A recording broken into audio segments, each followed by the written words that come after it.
Hey Kemis, konting kembot na lang, Pasko na naman at 2025 na. I know napakabilis ng transition but worry later because if you're a Thomasian like we are, then you know the drill. UST does Christmas like no other because of Paskuhan. With acts like Beanie, Adi, and Cup of Joe performing for last year's Paskuhan, I'm sure napapaisip na rin tayo kung sino ba ang performers this year. Kaya tara, samahan nyo ko at alamin kung sino nga bang nasa Paskuhan artist wishlist ng mga Thomasians. For me, kayo po. Beanie! Yes! Beanie! Part 2. Beanie. Ako, medyo mataas siya, pero hopefully pumunta siya dito sa Philippines. Si Taylor Swift, si Lana Del Rey. Tapos, dito naman sa Philippines, gusto ko Eraserheads or Silent Sanctuary.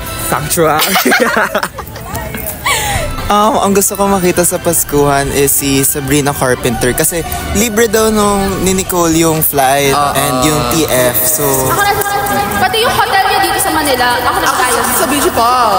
Ayoko sabihin mo sa BG ako mismo Tapos siya mag-assist kasi CTHM siya. Diyan na position daw! 1, 2, 3. Have you ever tried this? I have actually so many lists. Like yung binigay sa amin yung form, ang dami ko nilagay doon. Pero mostly sa ano lang po, sponsor. Pero most likely, ang expect ko po is the Cup of Joe po talaga. Pero parang low chance since nasa Maske Pops rin po siya.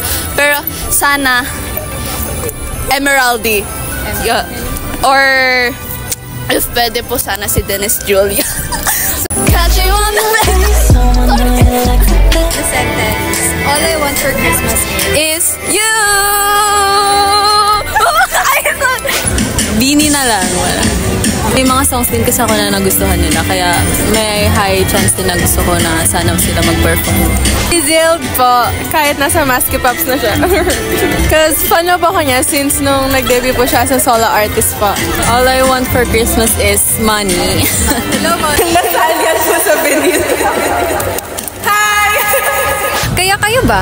Anong wish nyo sa nalalapit na bagong chapter ng buhay natin? Ichika nyo naman, Kemis. This has been your Powerpuff Hazel. See you next time, Kemis.